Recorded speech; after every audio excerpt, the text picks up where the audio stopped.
appreciate it if you would stop Rob Taylor from blathering on and on.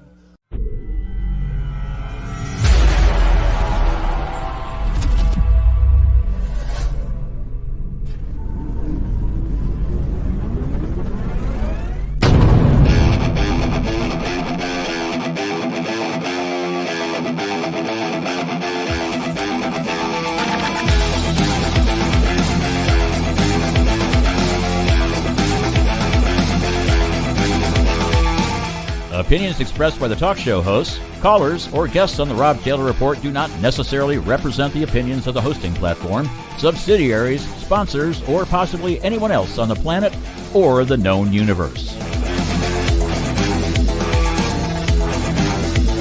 From the tinfoil and lead-lined broadcast bunker on the beautiful south coast of Oregon, it's the Rob Taylor Report. So strap yourself in. Your political therapy session is about to begin. Ladies and gentlemen, here he is, the nearly famous Rob Taylor. Hey, friends and patriots, Hughes County and Oregon and beyond. I want to thank you. I want to thank you for joining me here on the Rob Taylor Report. I am Rob Taylor, and I appreciate everything that you people do for me, especially when you like, share, and subscribe to my pages. So, I'm just going to plug it right off the bat. Why waste any time? Let's just do some, complete whoring of myself to make sure that you can like, share, and subscribe those channels on Rumble and on YouTube. And if you look at the bottom of the screen, your screen, that is, you will see that you can catch those on any of those platforms. And tonight is going to be a special night because I'm actually doing this live on Facebook and I'm doing it live on Twitter or X or whatever the hell Elon has decided to call his platform at this point in time. But tonight I'm going to go back in time and we're going to tell a very interesting story because many, many, many years ago in a far, far, far off place. Well, actually it wasn't that far. I still lived in the same house.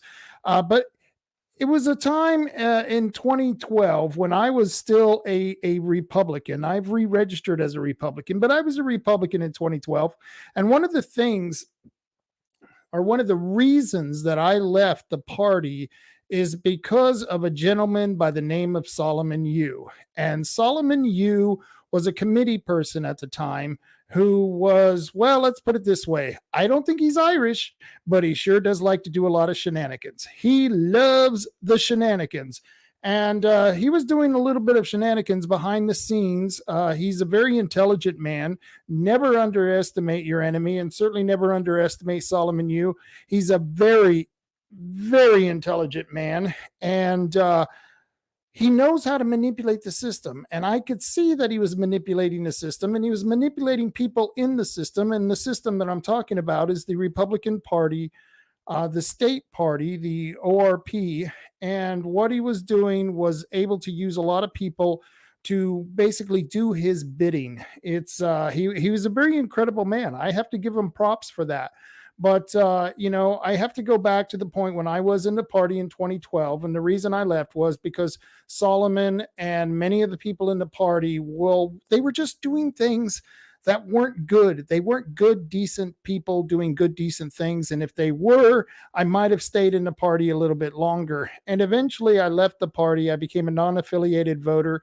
And I had remained a non-affiliated voter all the way up until just a couple of months ago, when I've decided to re-register.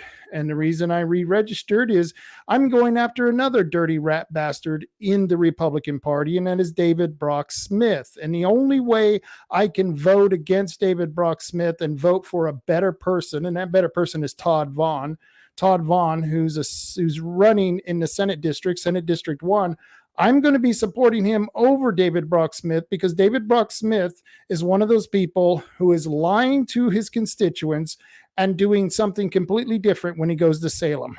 And I exposed that. I exposed the fact that he was actually promoting the windmills here. I exposed the fact that he was taking money from the Democrats. And for that, I paid a price. Well, I pay a price. He's going to pay a price, and he's going to lose one more vote because of me, because now I'm a registered Republican and I will be allowed to vote in the primary. But that's all another story, because the gentleman I'm going to bring on today, his name is Dwayne Taylor. No relation. I don't even think he's related to Rod Taylor. But Dwayne Taylor is someone I've worked with going back to about 2006, maybe 2007. And I'm going to bring Dwayne on right now. And how you doing, Dwayne? Doing really good. Good to see you again. Long time no see. What have you been doing with yourself? Well, just basically trying to stay in Lane County with my politics and going up to the mountains as much as possible to get out of the politics. I understand that. I completely understand it. It's almost like you need a decompression chamber once you get out of some of these meetings. I mean, they're pretty intense sometimes. And I know you were on the Central Committee during the 2012 episode up in that we were dealing with the ORP, and we would have some really intense meetings. You remember some of those meetings, don't you? Oh yeah, definitely. Yep, it was more than intense. It got physical. Yeah, I know it's a contact sport. Politics is, and you were someone who I always thought had a great handle on what was truly going on on the inside of the political play, because when you have these meetings, it's almost choreographed. You see what's happening on the outside, but you were able to see how the people who were already manipulating what was going on the inside, you were able to see what they were doing on the outside. So I always had to give you props for that. Let me ask you, weren't you one time a libertarian? No, I've always been non-party, but in 2008, Ron Paul ran for president, and so I changed the Republican Party to support him, and that's when I really learned what a PCP was. I've always been involved in politics, and I just never clued in to what a PCP was, and it was Ron Paul that kept mentioning it. If you want to help me, become a PCP. And so I did in 2008. And my first Central Committee meeting I went to, I let everybody know I was a Ron Paul supporter. Oh, man, that was the wrong thing to say. I know. I was a Ron Paul supporter, too. And I want to take you back to memory lane here. I'm going to put a picture up on the screen. That was you at the National Convention. Look at that smile on your face. That's when things were fun back then. Remember? Yep. One of the best days of my life, standing right there. Yeah, I can imagine, because I too was a big fan of Ron Paul, and I was going down memory lane trying to find pictures. And I hope you don't mind. I took that picture and I crafted it into the National Convention, because you have to make those thumbnails. And I thought it was perfect, because I put Solomon Yue right there behind you, trying to convince you, oh, don't follow Ron Paul. He's an evil man, and there's, he even kind of looks like a wizard. He looks like he could be a wizard trying to put a spell on you. Just want to put that out there. But I too used to be a Ron Paul. I still am a Ron Paul supporter. Love the man. And I supported him back in 2008. Here's a picture of me 17 years and 60 pounds ago. And this was when I was standing on the boardwalk. And I remember when someone came up and took this picture, a friend of mine, I was standing there by myself. And every week for a couple of weeks, I stood there by myself. And then all of a sudden, this young couple came up and started standing there with me. And then the next week, there was a couple of more people. And by the time we got into the full presidential race and Ron Paul was hitting it, and I know you remember how big he was at that point in time. Well, we were having a revolution. There were a lot of people standing with me on the boardwalk. So, sometimes you stand out there and you think, no, I'm not a complete crazy fool out here by myself. I just haven't hit the right people. So it was a really cool time. And I definitely enjoyed those days. It was a blast. And that's why I joined the Republican Party. I had just left the Libertarian Party, which basically imploded. It was horrible. And I thought, if I'm going to belong to a disorganized, disgruntled party, I might as well join one of the major ones, right? Right, exactly. That's what Ron Paul said. Ron Paul ran. Yeah, he ran in the 70s as a libertarian. Decided that won't get him anywhere. Yeah. So they changed the Republican Party, and he's been there ever since. Yeah, I remember that going. That's in fact what got me to become a libertarian. Was back in the 80s. He ran against George Bush, if I remember correctly, and I was a big Reagan fan, but I just despised the Bush family. I despised George Bush. I thought he was a dirtbag, and so I switched party. I became a libertarian because I'm a big freedom lover, but Ron Paul was the reason, or the one of the catalysts for that, and I'll never forget that.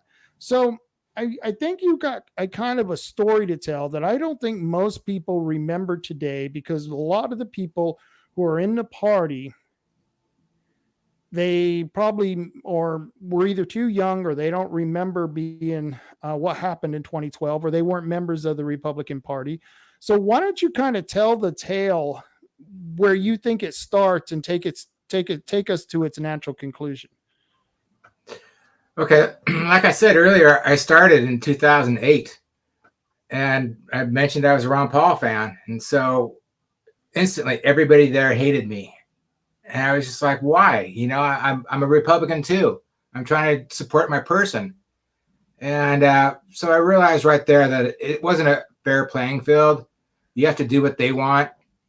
And so I started playing with the system, started standing up and doing motions and learning how the rules were played.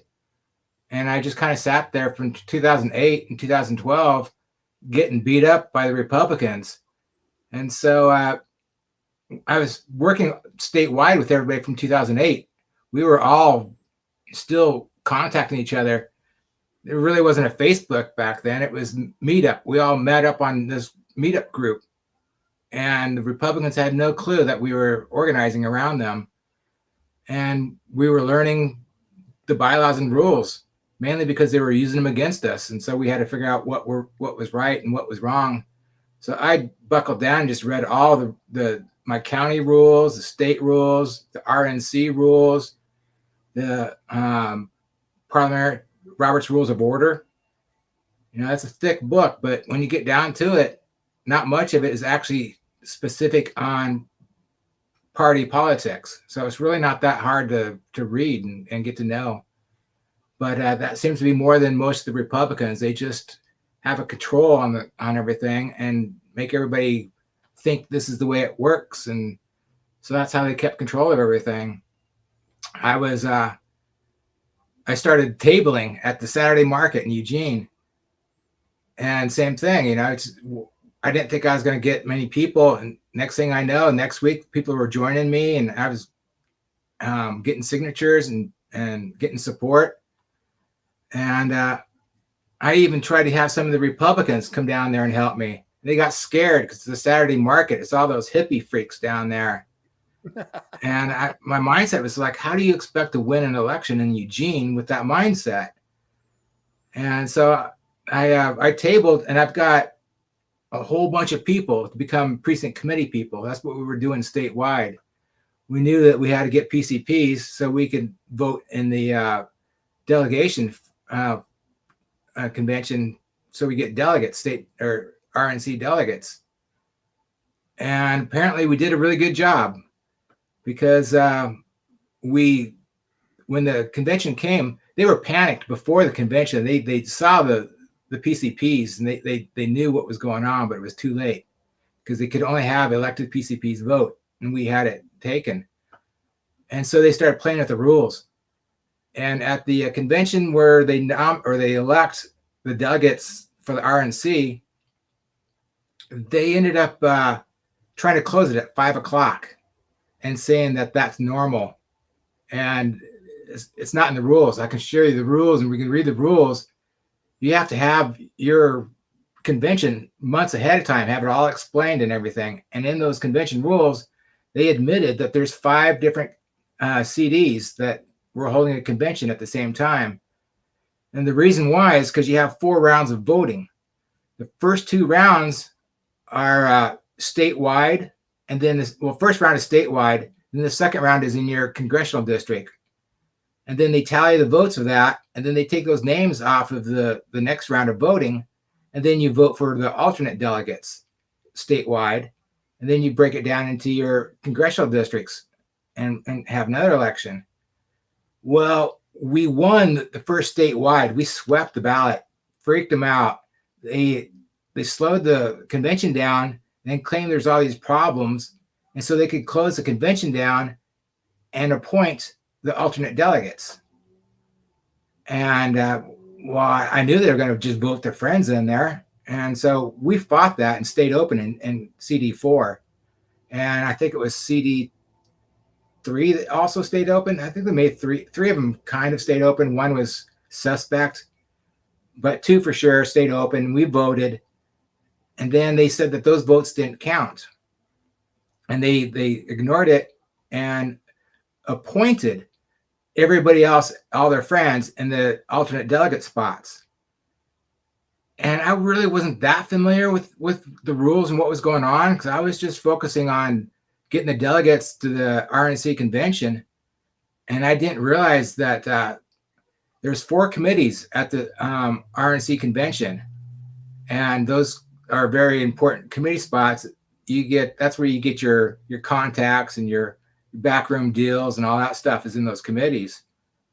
And so we didn't focus on that and really didn't prepare for it. But when they appointed these alternate delegates, they all of a sudden said alternate delegates can vote. And that's specifically in the rules. Alternate delegates do not vote. They're only there in case a delegate steps out, and then they step in for that position. But they couldn't win the committee spots because the delegates were all Ron Paul people, or the majority of them, 17 out of 25 were Ron Paul. And that's significant. 17 out of 25. That's impressive. You did a hell of a job. Thank you. Yeah, we did. It shocked me. I didn't expect it, but it paid off. We worked hard, and the Republicans can't do that. They're the establishment. They should have had that nailed down, but they can't organize and do that stuff. They just, I don't know. They think they own it all. So when we won that, they allowed the alternate delegates to vote, which is illegal, and it's all political. There's no state law. There's no that organize it. A party has its own rules and does its own thing. So you can't really call the police because what they're doing. Right. And in our CD, when they try to close it at 5 o'clock, they try to say that there's a little apostrophe at the bottom of the agenda that says its time is approximate. And they try to ignore that and say, no, everything is 5 o'clock. And then they had these excuses. Alan Alley was the chair at the time. He's buddies with Solomon Yue. He was running for governor, and Solomon Yue was going to help him become governor. But they screwed the pooch when they tried to take over the convention and deny all the delegates and alternate delegates. And so it went to the RNC convention. Even the people that went into the convention illegally, they voted on themselves if it was right or not. It's all political BS. And so they stayed, and they played with the rules and tried to change the rule. Well, they actually did change the rules. And I got a video of John Boehner passing the new rules. Yeah. And I knew this was going to happen. And I was lucky. I ran out to the middle of the floor, turned around, and got a picture of the teleprompter that he was reading. And it said on there that the rules pass before they even asked for the nay votes. It was just all rigged. And that was another thing that the Oregon Republican Party got mad at me for. And so... Well, you shouldn't be exposing the truth. I mean, what's the matter with you, Dwayne? You don't want to do that. Right? I know. How dare I do that? How dare you? I'm supposed to be party first. Yes. Party over everything. And I don't agree with that. It's, party is there for us. We're not there for the party. That's right. And so, yeah, that was the beginning of my troubles in the Republican Party. Well, and after that, we made the Lane County Republican Party quit in one day. I went into an executive meeting and told them that we're not going to be quiet, and all the evidence that we had on them. They quit that night, the entire executive board, and it took the chair of the party to reorganize Lane County because of that. And my Ron Paul friends now ran the Lane County Republican Party. And they didn't think we could do it. We did it. We did a better job than they did, less money, and had more fun. And but then, that's not what we got involved for. So the Ron Paul people started going back to work. We had the younger people there. These people have to work. They have families. Right. And the majority of the Republican Party are retired or paid. And so we started losing the majority, and the swamp got the Lane County back. And they held that against me. And like I said, it got physical. First it started with just, a minor push here and there. And then they're trying to steal the camera out of my hand, and they're pushing me around. And I just kind of took it a little bit. I got it recorded, but I never really put all that on YouTube. I just didn't want that much more pressure on me at the time. Right. And so I think that they thought that they could just keep doing that. I made it to, I was alternate delegate number 6. I'm the bottom of the line in the Lane County Republican Party. And they had to get a special meeting to unvote me, to recall me as alternate delegate number 6. This is right before an election, and they're spending all that time and money trying to recall me from alternate delegate number 6 because I made so much fuss in there. I created it when I still had it. When was this? That was right after. So it was from 2012 to 2014. Oh, wow. And then Cindy Land got back in power. Well, actually, the person behind all that in Lane County, her name is Terry Moffitt. She is a Solomon Yue loyalist, and she's the one she stole the ballots in our convention at our CD4 convention. You mean Miss Handsy Terry Moffitt, the one who seemed to chase those young men, get a little drunk, and really like to get handsy with guys? Yeah, I know. There was a couple of times it was like, come on, Terry, geez, that's my ass you're touching there. Yeah, I remember Terry. Yes. Yeah. So we caught her stealing ballots and made her bring them back. And we finished our voting. And so, I've got a lot of reasons why Lane County Republican Party does not like me. And so before you go any further, and I hate to distract you from this, would you go back to Solomon Yue at the state Republican, the ORP convention?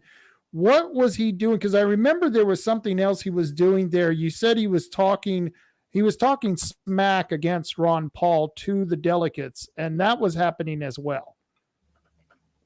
Yeah, he was in a different CD, so I really don't know what all he was doing. But they did not like Ron Paul. Solomon Yue, there was no really way of getting a hold of him, contacting him. He was never on Facebook or any of that stuff. Alan Alley was the chair. He was on Facebook. He ended up blocking me on Facebook because I kept talking about Ron Paul. That was the first person that ever blocked me. I didn't even know you could do that. Right. All of a sudden one day it just disappeared. I'm like, where did he go? And I found out you can block people. And I was like, oh, okay. So he's spineless. And Alan Alley was always a squishy Republican. Even back then, he was one of those you could never trust because he was always going to sell out to the highest bidder. He was one of those who would do political favors. And, for those of you who don't know, he was another one.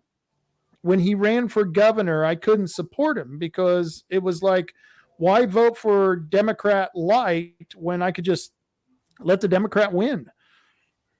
Yeah. Well, he used, before he became chair of the ORP, he used to donate to the Republican Party, Right. to the Democratic Party. Yeah, that's just ridiculous. You bring that up, and Solomon Yue, I call him all wicked because Dallas Hurd's resignation letter specified them as wicked followers of Yue, basically. Right. And so I picked that word and I use that on them all the time. And even in the official, so-called official Facebook group, they will not allow you to say wicked in there. They remove your comments. You can't say anything bad about a Republican. Right. I was like, you got to be kidding me. It's just, Yeah. it's not bad. It's the truth. Yeah. I you know, and I'll, in a little bit here, I'm going to play part of the interview that I did with Dallas Hurd, and it's going to blow your mind. It will just blow your mind, the things he's saying, because it will really back up everything I said about Solomon Yue in 2012 when I left the party, and it'll back up everything you're saying tonight. So, and I didn't mean to interrupt you, but continue from 2012 in the Lane party, you know, when Tammy had taken it back over. Okay, Terry. Terry, yeah. Yeah, Terry, and she uses other people to get in the way, so she's always in the background. So she got this lady, Cindy Land, to be the chair of the Lane County Republican Party, and it was her job basically to get rid of us. And so there was a lot of people, and I'm really tired of people saying, well, it's you against them. Well, you've never got anywhere in the Republican Party if you think that. There's always at least 4 groups fighting for power, and they're all going to sabotage each other, but they're usually always working together. So if you're like me, I was a Ron Paul person, I was not part of the party, and I got involved in Lane County, and I realized there was 2 groups trying to take over. You know, and they sound good when you're listening to them and you're fighting in the central committees and what's going on. But then I've realized that they just wanted them in power. They wanted me to help them gain power. Right. And so like I said, I used to table at the Saturday market and other places downtown, wherever I could. And I was gathering PCPs, and they couldn't do that. They can't figure that out. And so they want to try to take over the people that you bring in. You know, I brought a bunch of good people in there, and now I've got these 2 different groups saying, do this, follow me, do this. Dwayne's a bad person. Don't follow Dwayne. I know he got you involved, but you really need to do what we say. And so it's just deceit the whole way through, and you got to really know who your friends are. Right. And you know, it's Janera Brannigan. I'm going to put her comment up there. It says that's exactly how they treat real Trump supporters today. I don't know if you're a Trump supporter.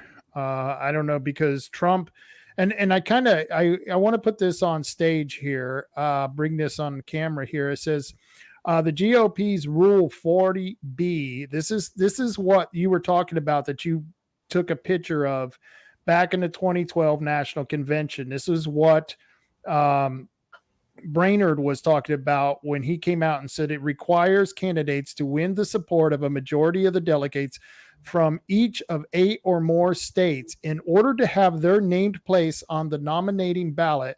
The raised threshold, it had previously been a plurality from 5 states, helped to prevent Paul's supporters from upstaging or distracting from the presumptive nominee, Mitt Romney, on national television. Now, I got a quote from a story that was written in from Ron Paul, and it says that this is Ron Paul speaking. They did not want my name to come up, or so they changed the rules, because we had the votes. We had the numbers to allow my name to be put onto the nomination, but they wouldn't do it. I think it's a bit of an irony, and they deserve the problem. Paul said they are terrified of competition, and now the establishment has competition that really looks strong, and there's a lot of people behind Trump. So this is a big problem for them. And that was from the 2016 Republican convention, where they wanted to try to stop Trump but their own rules played against them. Yeah, exactly. They were trying to squash the Ron Paul supporters, and it ended up screwing them over in the long run. And that was a big problem in 2012, where it used to be the state delegates could nominate somebody. Yeah. And that's not in the rules. The rules is you're pledged to vote for somebody. I was pledged to vote for Ron Paul. But in the rules, I could nominate anybody to go up and have their name up there. And so Oregon, we got together and we were the 5th state to nominate Ron Paul. So his name should have been put into the convention with Mitt Romney, but it was all rigged for Mitt Romney. And they ended up removing 5 states delegations because they were Ron Paul, and they found ways to get rid of them all and replace them with Romney delegates or RNC tools. And so, yeah, we had it. Oregon was the 5th state. Ron Paul should have been nominated or, nominated for vote in the RNC. But it was just a coronation for Mitt Romney. It was. And I was never a fan of Mitt Romney. And in fact, that was the final nail in the coffin. And I had told the people from Coos County at the time, the Republican Party, that I would not support Mitt Romney as president. And of course, they always come out with Reagan's 11th commandment, thou shalt not speak ill of any fellow Republicans, which is fine, except that the Republicans use that as a sword against legitimate criticism. And they'll say it over and over as they're speaking ill will of you about anything you do. You know what I'm talking about. Oh, definitely. Yeah. They're constantly. Solomon Yue is great at that. There's not one rule that he will follow, but he knows them all and he forces them on you. He tells you what the rules are, and he will not follow them himself. One of the people on here who's a regular is Oregon Outlaw 2000. I voted for Johnson, is what he says. I worked for Gary Johnson as a governor advisor back in 1996. So I was a big supporter of Johnson at one time as well. And it's I still I didn't vote for anyone in the 2016 election because I didn't know how Trump was going to be, how he was going to behave. I thought he was a corporatist. In many ways he is. I thought he was a statist. In many ways he is. But once he got into office and I saw what he did as far as putting judges into place, as far as cutting regulations, and in fact, there are 2 regulations that he cut that actually affected my family's business. And just on that alone, because I've never seen a president through presidential mandates actually cut regulations, I voted for him in 2020, and I'm a big supporter of him. And I think I asked you, but where are you on Trump now? Because his foreign policy is kind of much like Ron Paul's foreign policy in many ways. Yeah, it is. It's real close. A lot of his things is really close to Ron Paul. So I'm so in love with Ron Paul. When his son ran in 2016, Rand Paul, my hat right here, I became a big Rand Paul supporter and spent a lot of money in 2016 pushing for Rand Paul for president. Right. And so I've watching Trump, and he just reminded me so much of what Ron Paul says.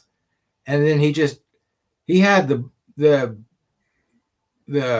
bravery, or what do you want to call it, to call people out on stage for what they were. Yeah. And so that right there, I was like, yes, I'm going to vote for this guy. I love Rand, but let's keep him as a Senate and let's get Trump as a president. So yeah, I switched the last minute and voted Trump in 2016. And I'm still happy with what I've done. You know, I'll I'll go into my conspiracy theory stuff. I think Trump is still really running everything in the background. And I think he's got some of the rules and executive orders that he created when he was still in office. He's trapped the swamp in a lot of the things they're doing. And I think that soon it's all going to come out into the open. I think we're in World War III, and I can't remember who all said it, but it was more than one people. World War III is going to be fought underground. And I believe that's what they've been doing for the last 2 years, is cleaning out all these underground tunnels and systems and fixing the world. I think Ron Paul, when he first got elected, he did that compilation tour. We went around the world and he met with all the leaders and he got them to be on his side. So I think the world is together for the first time and we're all getting rid of the evil. Just Oregon has a long ways to go. Oregon has a long way to go, but I still, there is still evil in the world. And I think China is definitely in an economic war with America. They've already expressed that. How do you correlate with we're becoming more joined together, but yet there's, you got the World Economic Forum, globalist people, and then which are nothing but Fabian socialists. And then you have the Chinese government, which are hardcore communist. How do you correlate that with what you just said? Well, I believe that what's his name? The leader of China, Xi Jinping. I think he is part of the Trump team. He is against the CCP because it's just like in America. You have the Republicans and you have the Democrats. Well, in China now, you have Xi Jinping and the CCP. And the CCP is who we need to be scared of, afraid of, and get rid of. And I don't know if you saw a video a few years ago where at one of their main conventions, they had the leader of the CCP arrested, pulled out of the meeting, and he's reaching over to Xi Jinping, trying to help me. Right. And he just stood there and didn't even acknowledge it while they hauled him out of the room. And to me, that was a major indication that things are changing in China. And they are part of the BRICS system. And I think that is probably the world's evilest entity is the Federal Reserve monetary system. And so we're getting rid of it. We're going back to silver and gold worldwide. And so I think that's a great thing.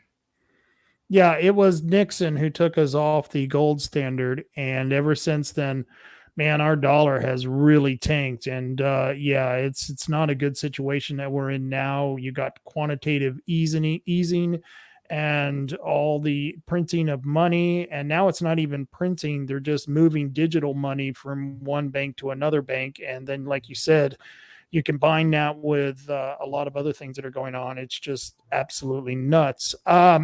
So I want to get back to Solomon Yue. I've had people on my show who have accused him of being part of the Chinese Communist Party. I've never seen any evidence. I don't know if it's true. I have my suspicions myself, but I'd like to hear your opinion on that situation. Right. Well, I don't have any actual evidence and proof besides his actions. His actions scream loud and clear that he's a Chinese communist. I believe that he's here because he thinks that he's going to own the Pacific Northwest when China invades and controls America. I think that's his outlook. That's where he stands with everything. He wants to bring Oregon down, the Republican Party down, so he can own everything. So I don't know if that's true, but that's what I see out of him. He's just sabotaged the party. Like we were talking about Alan Alley, they were buddies. He was chair of the ORP in 2012. The Ron Paul people just destroyed him. He couldn't hold that position anymore. So he scrambled and found Susan Gallagher to become chair of the party right after him. And at first, I was like, oh my gosh, this is just another tool that Alan Alley is pulling out to block everything. So I was not really too close with Susan Gallagher at first, but she ended up being a really good person. And I heard from a lot of my Ron Paul friends that were still at the RNC doing things, that she was standing up and doing the right thing out there. And so I believe that's why Solomon Yue had to sabotage her and get rid of her. And he thought that he was going to bring Courier into the position for chair. Bill Courier. Bill Courier, yeah. He was supposed to be chair right after Susan Gallagher. That was the whole plan. Sabotage Susan Gallagher, bring in Bill Courier, and everything's fixed again. But we still had a lot of power throughout the state. And so we were able to elect Art Robinson as chair.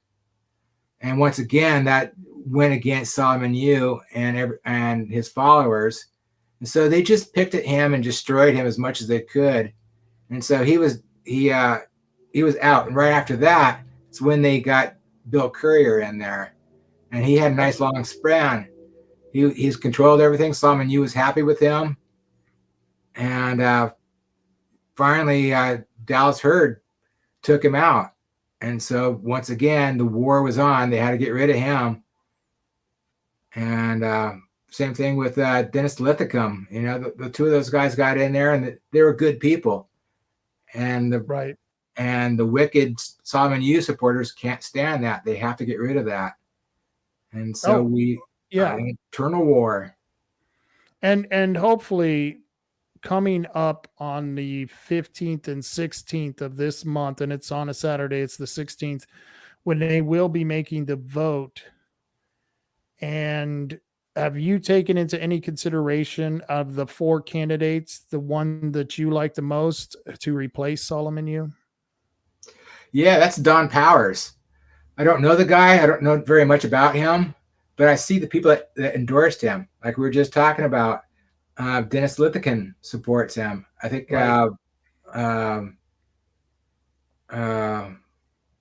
what's the chair's name that just quit? Dallas Hurd. Dallas Hurd. Yeah, Dallas Hurd supports him. Those are good people. So just that recommendation, we got to change. It's got to change. It's got to be somebody. Dallas or Don Powers is a good person. And I want to take you back down memory lane again. I'm going to put this picture back on the screen here. Do you remember that lady? Janie Gand. Yes. Yeah, that's when I first met you. We were campaigning together with her. Yeah, that was a blast. Remember what a fun campaign that was? And at the who was the mayor in Springfield? I was trying to remember the guy's name that we finally chased off 2 weeks before the election ended. Right. That'll come to me in a second. I haven't thought of him for a while. No kidding. Yeah. And he was another establishment scumbag in the Republican Party who was the mayor of Springfield for a long time. And this was a funny story. And I think Sid Lycan. Sid Lycan. Oh, that's perfect, man. I've been trying to remember that name for a week now, and I couldn't remember his name. But it was funny because this picture, and Janie had her suspicions of Solomon Yue because you were, we were all new. We didn't know a whole lot about him because this was back in 2007. Yeah. And just a week, it wasn't even a week, it was like a couple of days before the final sign up to run in the primary, Art Robinson jumped in the race, remember? Yes. And we watched the support just flip. The Janie Germond sign started coming down, the Art Robinson signs came up, and I'll be honest with you, Dwayne, I don't like politics, especially the primaries, because you got to beat up the other guy. It's like a boxing ring. You may have to go in the ring with your friend, but your job is to kick his ass, or hey, his job is to kick your ass, right? And Yes. so we beat the hell as much as we could out of Art Robinson. And to be quite honest with you, it just wasn't fun because the guy is a really honorable guy. I have a lot of respect for him. And, I've talked to him about this since that election and have grown to know him. I know his sons, Matt and, the others, Matt and Noah. I know his sons now, and I think they're a great family. But they too, Art Robinson had a problem with that man in the screen right there, Solomon Yue as well, because Art was doing things that was good for the party, and for some reason, Solomon Yue always wants to destroy anyone who really wants to benefit the party. And let's see, that would be Bob Tiernan, Susan Gallagher, Art Robinson, and Dallas Hurd all have experienced the same thing and have written about it and have testified to it. I'm going to play, I've got my radio, when I had my radio show, I had Dallas Hurd on my radio show just the day of or the day after he resigned. And this is about a 10-minute clip, so bear with me because it's pretty relevant. And I'm going to play this for you right now. And this is, once again, Dallas Hurd. Solomon Yue is here to actually keep the party broken down and dysfunctional, because I don't actually think he's here to help the party move forward. I think he's here for some other reason. Well, I what think do it's you going to think play you can here. do as a person that's now an agitator on the outside looking in? Well, for starters, we need to get the people throughout, Coos County, Jackson County, Douglas County, Josephine County, Curry County, everywhere up and down the coast and all over the state that we can get to listen, that are already precinct committee persons who are the registered volunteers, actually voting for and supporting the Republican Party organization itself, to rally behind former Senator Herman Bertschiger, who is now the chair in my stead. I really do feel like this could potentially still really go a bright, good new direction. But we need everybody in this moment of crisis, as I have finally said, enough. I can't fix this from the inside. Everything I do is sabotaged. Everything I do is attacked. So I got to remove myself from the situation so you can all see that these people will just shift to now attacking Herman. They're going to shift to attacking someone else now, because they are not here to actually move us forward. They are here to destroy us from within, and you got to see it for what it is. Now, rally behind Herman. Everybody needs to be calling their local Republican Party leaderships, their chairs, vice chairs, and delegates from every county across the state, and flood their offices with demands that they sign on to the recall petitions that are going to be circulating around in the party network, and support the effort to recall Solomon Yue from his national committeeman position. That's going to take ultimately a 2/3 majority vote of the delegates at some point in, I'm thinking late spring or summer, whenever this comes about, Right. hopefully. But corrective action must take place, because I will challenge anybody out there listening to tell me one prominent candidate that actually was successful, that Solomon Yue ever recruited, supported, promoted, did anything to get to elected office. The answer is there is no one. There's not anyone. Most of the elected House and Senate Republicans in this state over the last 20 years don't even know who the man is. They've never even met him. He's not here to help move us forward. He's here to divide us from within. And it's amazing. He's like you just said, Rob, he doesn't have his fingers directly on things. He's the guy pulling the strings from behind the scenes. That's right. And so whether he's a plant from some foreign nation or not, regardless of his political ideology, one way or the other, I'm just wanting people to look at the results, because the results are all that matter. And consistently, people that get into leadership, like I was in and have removed myself from, that are homegrown from this state, that are pro-freedom, pro-Reagan-esque, pro-Abraham Lincoln, pro-Constitution, pro-God type individuals who say freedom first and always, that are those types of people that are here to fight the good fight. There's no money in it for us. There's no glory in it for us. There's just hard work. We're the kind of people that get blown away from behind the scenes by our own people. It's always this man right in the core of it. And that's it. And it's what you said, he doesn't, he's behind the scenes, and most of the majority of the Republicans, even in the party, even the active people, never met this man, do not know who he is, and they do not understand the part he plays behind the scene. He pulls a lot of authority. He has a lot of money, and this gives him that political power. I'm speaking with Senator Dallas Hurd, who just resigned as the chair of the Republican Party, the state chair. And I want to tell you, everything that this man has just stated about the state party and about Solomon Yue is absolutely right on, and it's true, and you needed to hear it. And Senator, if you want to continue on, please do. Yeah, there's just a couple more topics just to kind of outline. And what I'd ask people listening is, when you're done listening to today's show, guys, I need you to get online and do some research on communist psychological warfare tactics, or just psychological warfare tactics in general, and do some real research into understanding the 7 to 11 different style of tactics that people that engage in this kind of evil. It's just, you have to be pretty much someone who is free of conscience to actually do this kind of stuff to people.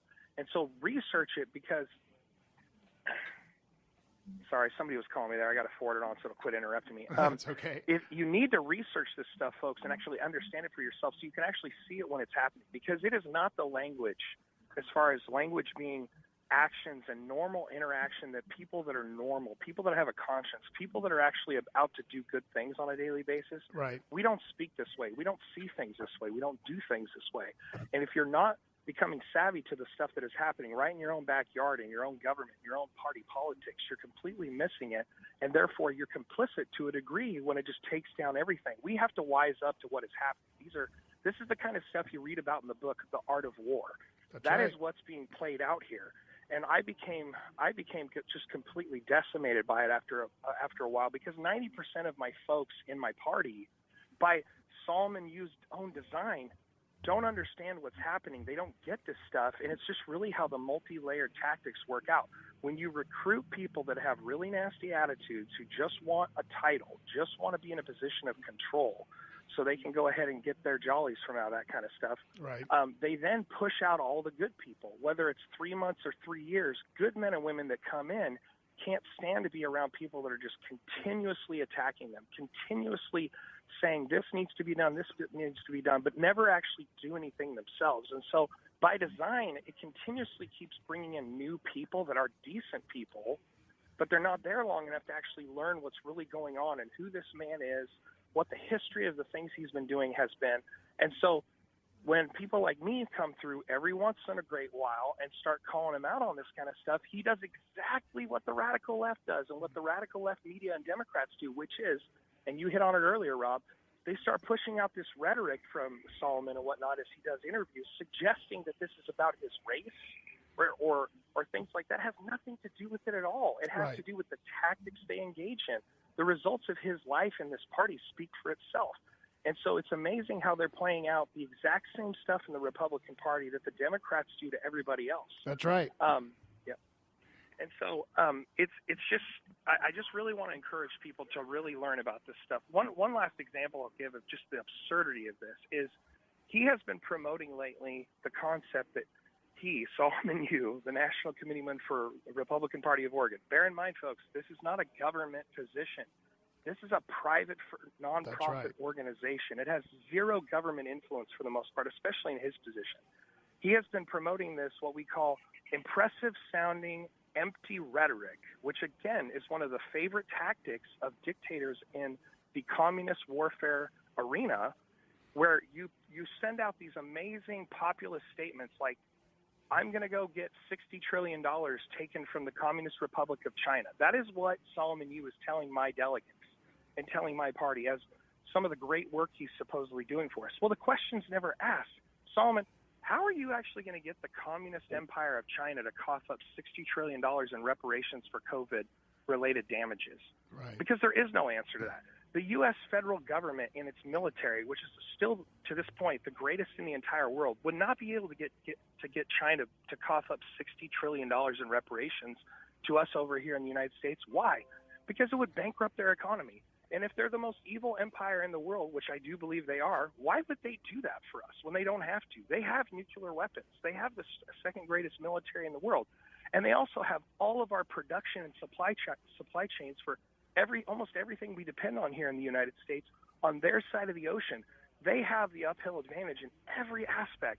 But guys like Solomon Yue are here to confuse people and to make it appear that he's actually doing something by telling a crowd of ignorant people that, oh, I'm going to do all these great things for you, but I'm not actually going to tell you anything about how it's possible to be done because it just sounds so great, and you're too ignorant to understand how this is not possible, and you just want to hear somebody tell something to you that you want to hear.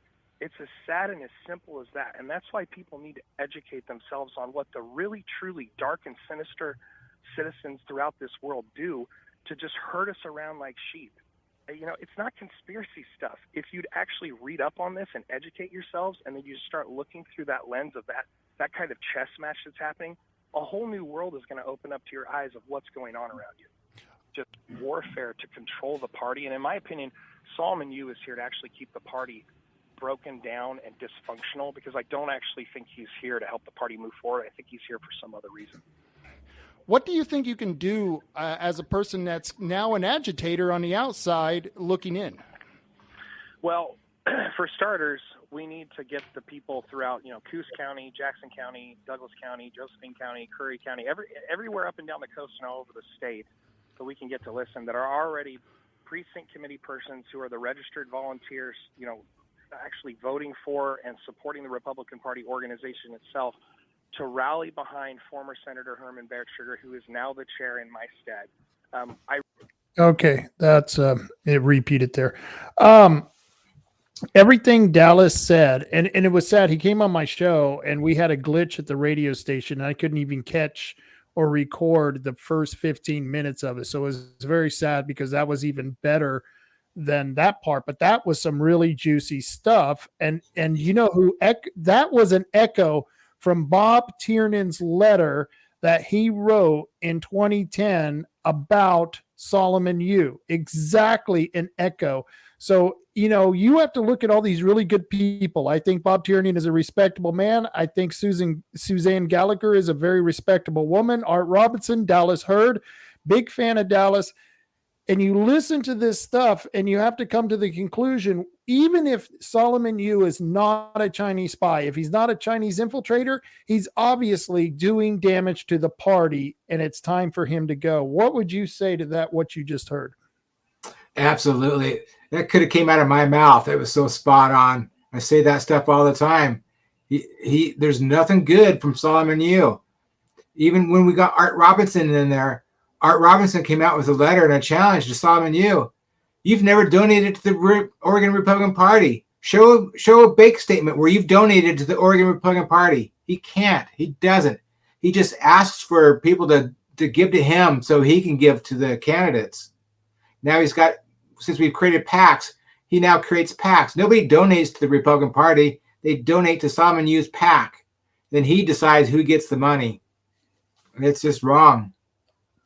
And in fact, let's see if I can find. I've got the recall petition, and it says Solomon Yue's financial behavior has led to questions about his personal financial enrichment gained from the roles he has filled at the ORP and RNC mismanagement of PACs he took stewardship over, and stealing of donor databases from candidates. And this, once again, is an accusation that we keep hearing over and over and over again. And it's just frustrating.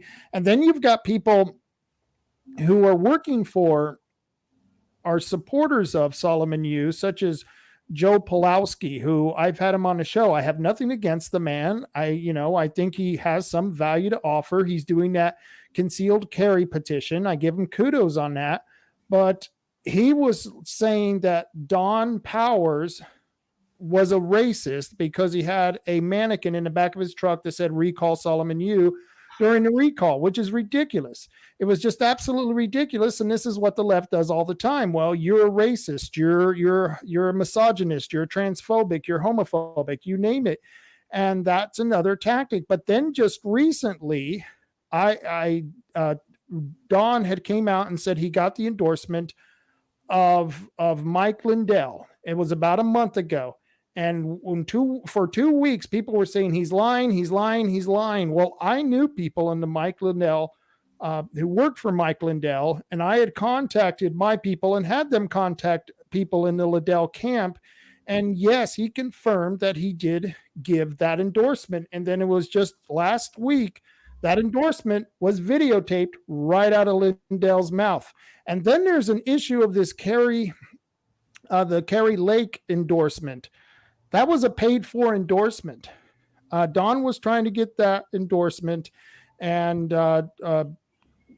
Solomon Yue was able to pay her a lot of money to snatch that endorsement from Don Powers. So anyone who's watching this should consider that when they look at these endorsements. And the one I want to talk to you about is the Rand Paul endorsement. What do you think? I think same thing. It's something's not right about that. I've been messaging Rand Paul, trying to get a hold of him. I need to know what's going on with that. Is that a real? Is he making it up? What's behind that? There's no reason Rand Paul would support Solomon Yue. Solomon Yue tried to sabotage his dad in 2012.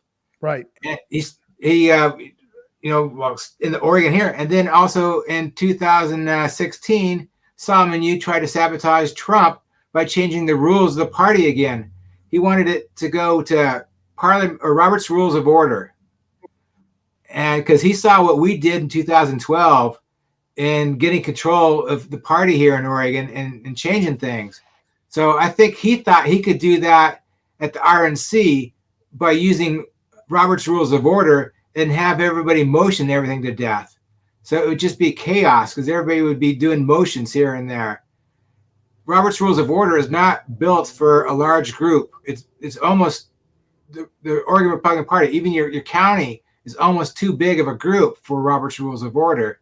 So try to think about doing a national convention. They use Senate rules at the RNC conventions, and that's for big groups. And Solomon Yue wanted to change that to Robert's Rules of Order for the convention and just screw up Trump's election. One of the other people who endorsed Solomon Yue, I just saw recently on Solomon Yue's website, was John Large from the Lane County Republicans. And I know there was an incident recently that I could not believe it when I heard it, but I want you to tell that story as well, because I think John Large, once again, I have nothing against this man. In fact, I've worked with him. I thought he was a good guy. I still think he's a good guy. I don't know why he's doing what he's doing to you. And I'd like to hear your story on that. Yeah, they're all great people until you say and do the wrong thing. John Large came in after 2012, after the Ron Paul people took control of the party and got it, and Cindy Land got it back. Terry Moffett got it back and is in control. And that's why John Large all of a sudden came in. He's high school friends with Terry Moffett. She got him involved to run the party. And basically Lane County is all Solomon Yue. Everybody there has to be in tow with Solomon Yue or you go nowhere in that party. And a year and a half ago, I don't go to the county central committee meetings because it's too ugly. It's too physical. I know it's going to get really bad. And then all of a sudden I decided I was going to go to one, and I created a resolution to not support electronic voter tabulations, because that is what PCPs are supposed to do. The whole job of a PCP is to count the ballots. But Oregon has changed it to mail-in voting, and now they have machines that count our ballots. There's no reason to have a PCP in the state of Oregon. The Oregon Republican Party, Solomon Yue, wants to act like, oh, you're the ones that are supposed to go out and push the candidates. No, you don't have to be elected PCP to do that. You have to be elected PCP to vote in the party. And so I went to a central committee meeting last summer and motioned for a resolution to not support the electronic tabulation. And John Large, just flipped out. There was no way I was going to get that resolution to start that. He started screaming at me. I'm trying to talk to the guy. He's chairing the party. He's running the whole meeting. He doesn't have a right to run over the top of everybody. He's the one that organizes and controls the meeting. When I stood up and asked for that resolution, he flipped out and started screaming at me the same things that Terry Moffett and Cindy Land and the previous Bill, what's his name, that ran Lane County Republican Party. He started saying all the stuff that I did about them, but it was them that lied, stole, and cheated. I'm just the one standing up there showing it.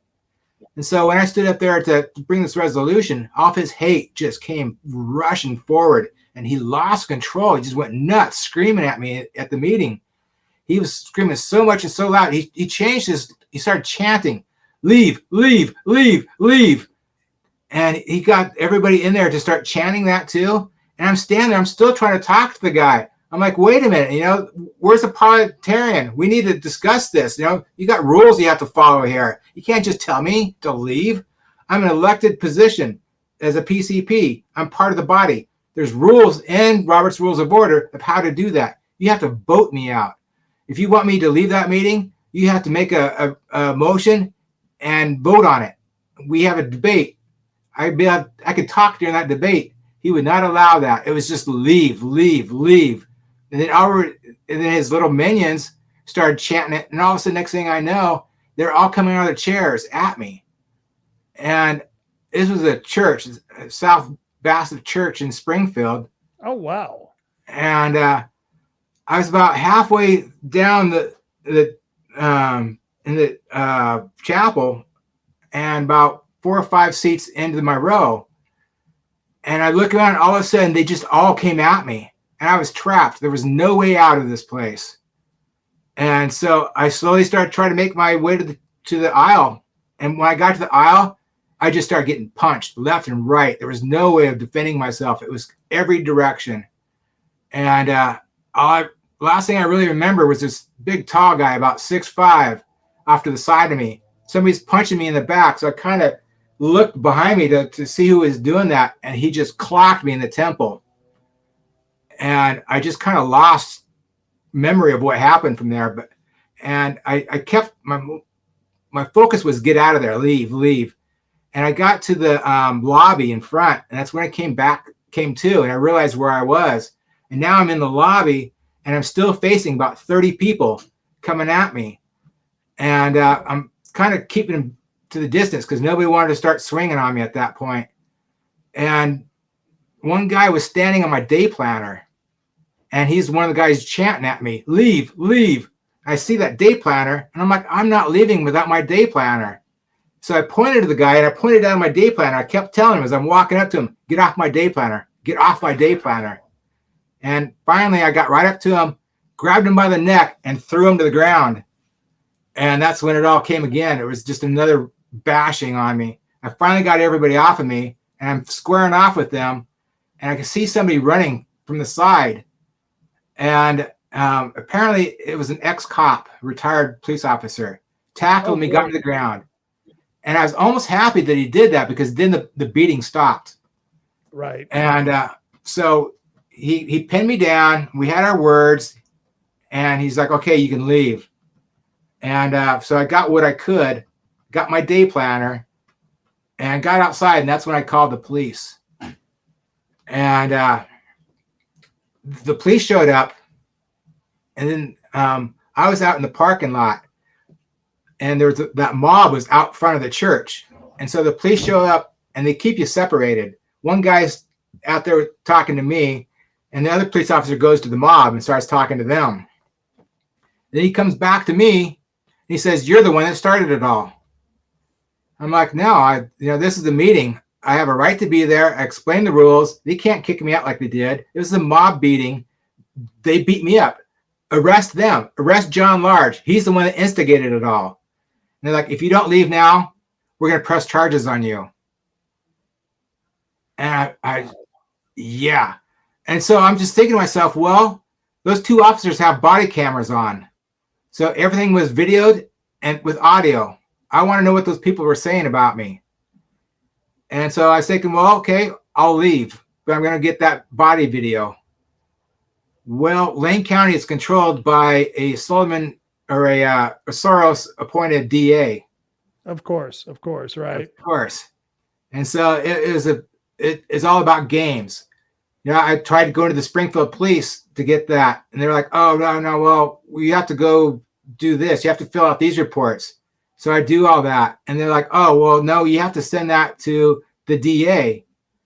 Patty Perlow is her name. And she starts playing games. And it ends up being, you have to show public interest. There has to be public interest before you mean getting your ass kicked isn't a public interest? Yeah, right. That's what I thought too. No problem. I can show that. You know, it's not about me trying to get the police in trouble. I want the video to show what they lied about me. And so it's a political game of words. How do you prove public interest? It's opinion. And so I started investigating all this, and I'm under a timeline. I have like 6 months to get across what I needed to the district attorney. And if I don't do it in that 6 months, the evidence disappears. They get rid of the body cam video. And so I investigated that. And the only way I could do that is I started getting lawyers. And, you know, and I'm talking big time lawyers, you know, because I saw the cases that actually did do that. And that was the ACLU. It was there's another media group in New York or in Washington, D.C. that fights for the reporters. You know, I tried all those guys and they're just like, no, it's not big enough. You don't have enough money. And so, yeah, I lost that video chance to get all that. But that doesn't matter. I've got the police report. I can prove. I got pictures of all the bruises across my body. They tore my clothes. It was a beating. Yeah, I've never seen you get violent. I've never seen you lose your temper and get out of control. And when I heard this, I just thought, wow, what's going on in Lane County? Because like I said, I had worked with those folks. I worked with them with the Second Amendment preservation ordinance and the sanctuary ordinance. And there were a lot of good people there, I thought. But then, like you said, they're good until I guess you're not doing what they want you to do. So, you know, and you know, anyone who's watching this, if you have a difference of opinion, you're always more than welcome to contact me. I'll give you your time. But I thought it was important that Dwayne got to speak his opinion because he was the minority. You were the minority. You were the underdog. And, you know, I always learned you always fight for the underdog because if you don't, you're eventually going to be the underdog. So hopefully someone's there to fight for you, right? Right. Exactly. Yeah. It's the whole thing is rigged within our party. You know, I firmly believe that Solomon Yue pays these people. You know, there's one guy right now that is on Facebook whining and crying and stuff, and he's a continual campaigner. He calls himself a politician. He's never won an election. He just keeps running, kind of like Mark Callahan did years ago. That guy ran for everything. He even ran for president. That's crazy. I don't even know what happened to him lately, but you know, I think these people get paid to constantly campaign. You know, maybe they'll get lucky. Right. You know, and I think it's if Solomon Yue likes him, he'll pull the levers that need to be pulled in China to have our elections. Well, where are you at now? Are you involved with the Republican Party in Lane County? What's your involvement with all of this?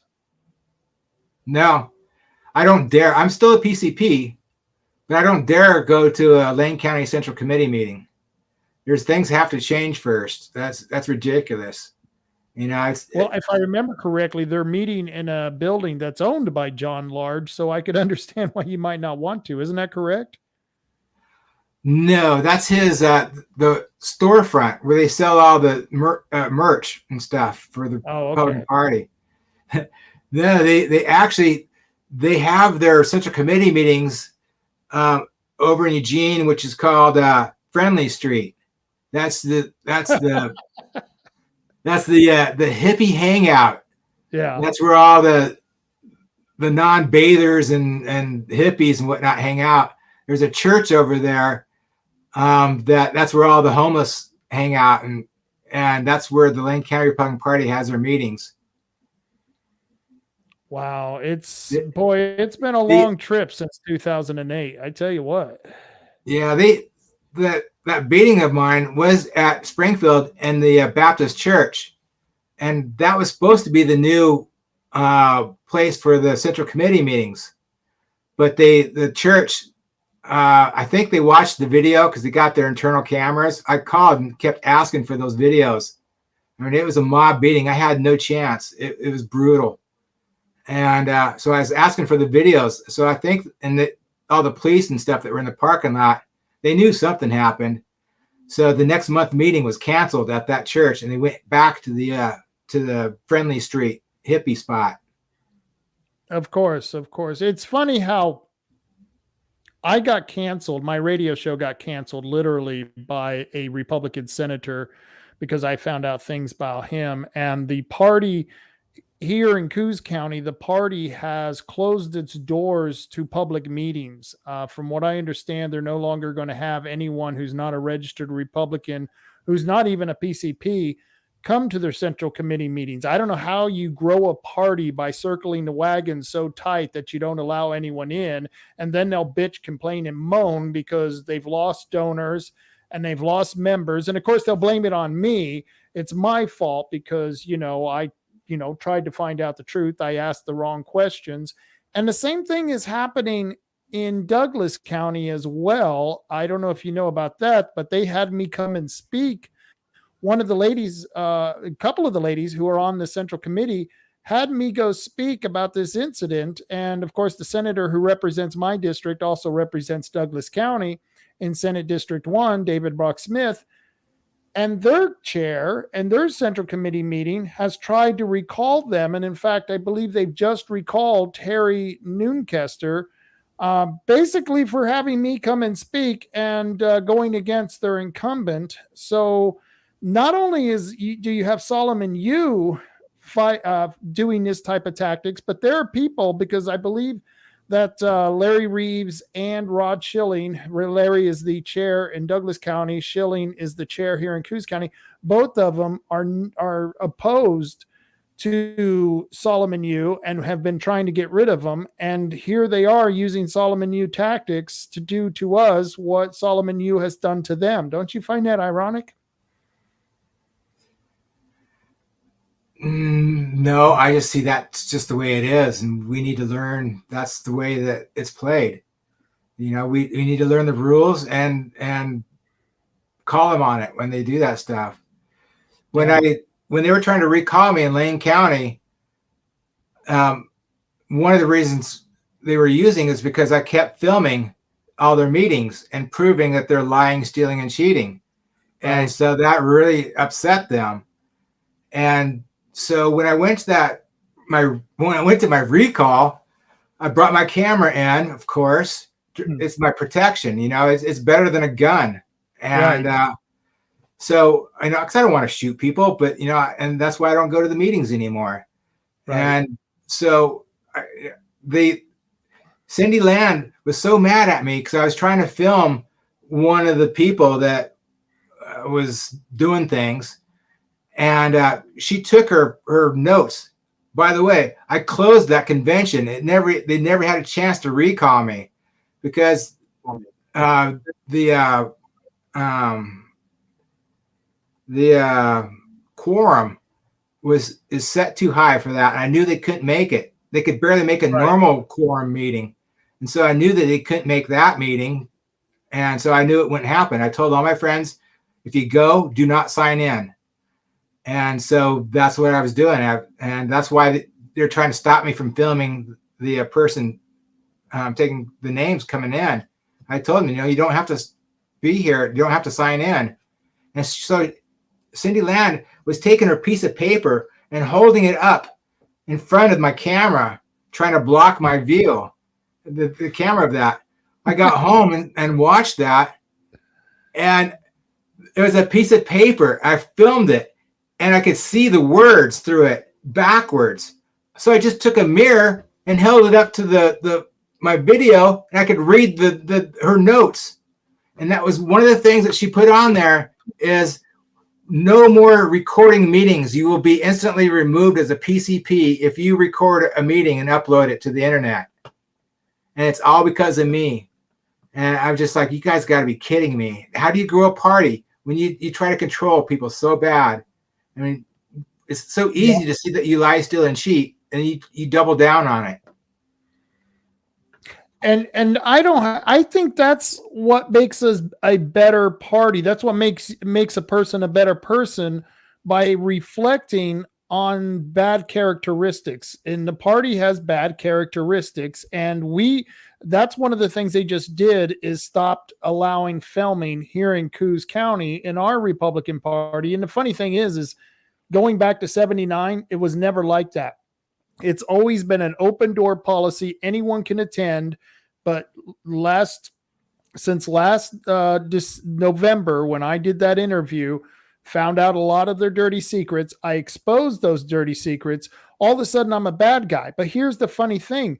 When I was working to get those Republicans elected to office, and I got a lot of Republicans elected to office by having them on my radio show, by promoting their candidacy. And in fact, you can talk to Republican Rod Taylor, who's the commissioner, who has said if it wasn't for my radio show, he probably wouldn't be the commissioner right now. And I was the hero when I was doing that. But as soon as you expose them and evaluate them and try to get them to reflect on their mistakes, instead of doing that, they attack the messenger. And it sounds like that's exactly what they did to you. Oh, yep, definitely. Exactly. And I got numerous names of people that do the same thing. You're talking about Susan Gallagher. She wrote a book. Yeah. She exposes the names and the players. It was called Railroad Red, Oregon Railroad Red. And she named the players. She used synonyms. And I found out later, and it's not hard to figure out who they are if you know the players. Right. And Solomon Yue was called the manipulator. And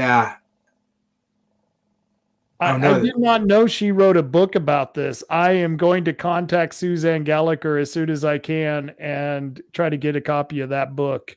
It's online. I'll give you the link to it. You got it, man. That is absolutely incredible that this is such a deep-seated problem in the Oregon Republican Party, that a former chair would actually write a book about this. And here we are, I don't know how many years later, still exposing this. And those of you who are watching, don't give up.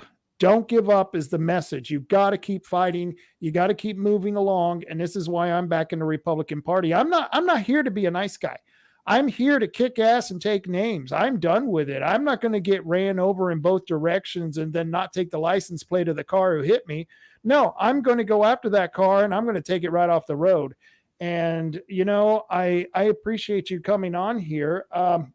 Before we get out of here, is there anything you want to say or anything else you want to talk about?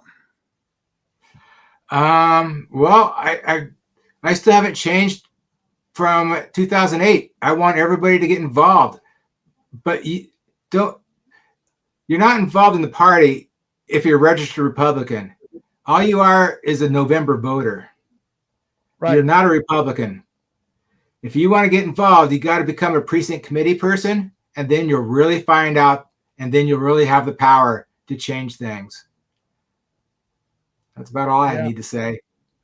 Well, Dwayne, next time I'm up in Douglas or in Lane County, I'll give you a call. We'll go out for coffee. I think I'm just blown away gosh, we're going back now 2007. That's 17 years we've been Wow. dealing with, and the whole time Solomon Yue has been our national committee person. So, you said you were a delegate, didn't you? Or are you just Yeah. a PCP?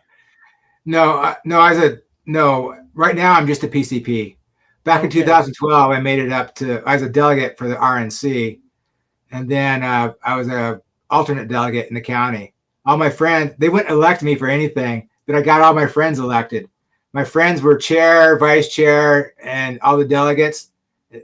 And finally, I became alternate delegate 6. That's really too bad, because we could, at this point in time, I know they could really use your vote on the central committee, because they're meeting in Coos Bay, and I'm going to be there. It's the Mill Casino, so they can't keep me out. And so I'm going to be there to egg them and annoy them a little bit. And you know how I am.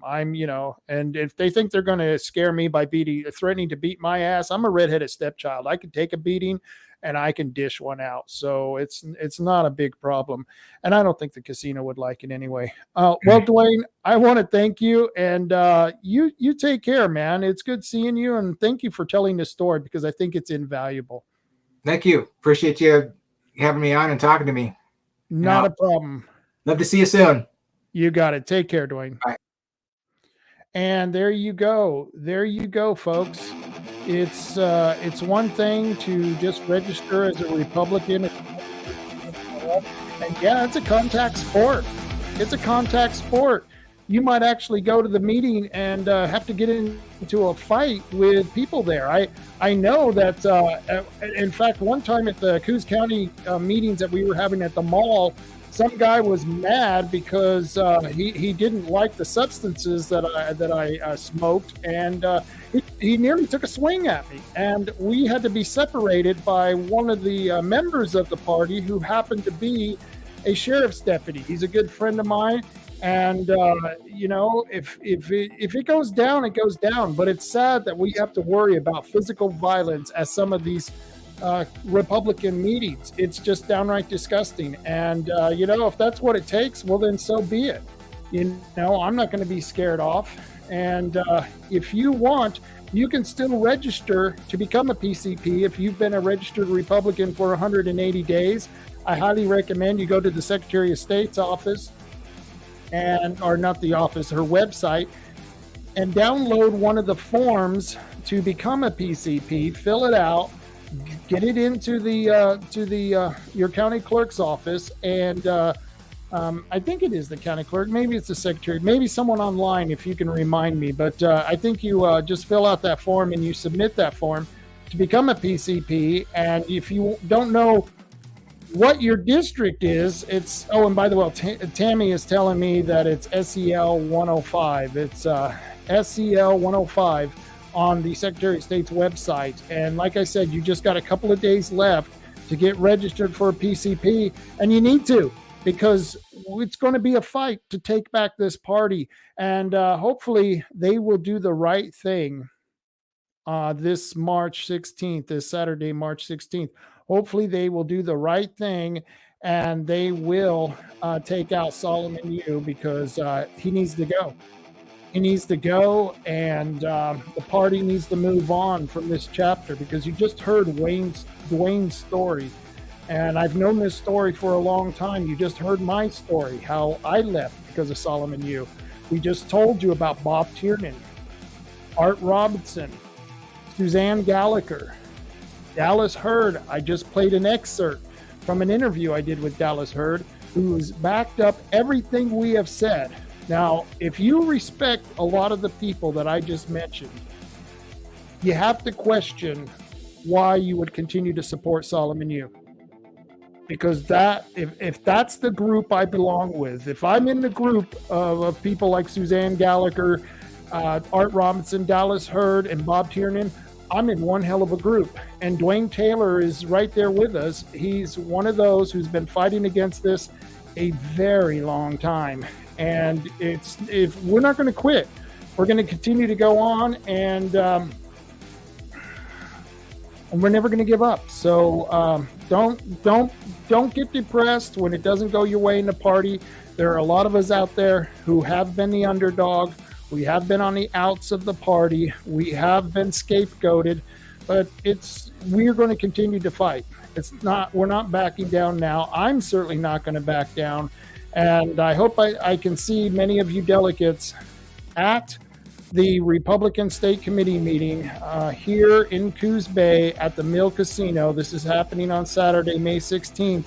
And if you do see me, say hi. I'd appreciate it. But until then, folks, carry on, Coos County. Carry on.